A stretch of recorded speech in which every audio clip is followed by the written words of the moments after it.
9 اور 10 محرم کی رات کا وظیفہ۔ جو شخص 9 اور 10 محرم کی رات کو یہ وظیفہ کرے گا تو جو دعا مانگے گا اللہ پاک اس کی ہر دعا قبول کرے گا۔ لا الہ الا انت سبحانک انی کنت من الظالمین۔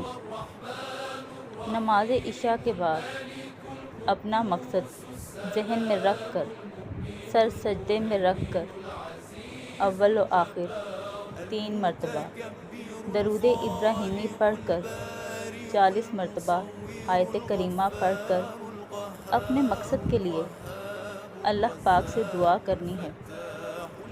انشاءاللہ محرم کے مہینے میں ہی آپ کا مقصد حل ہو جائے گا انشاءاللہ۔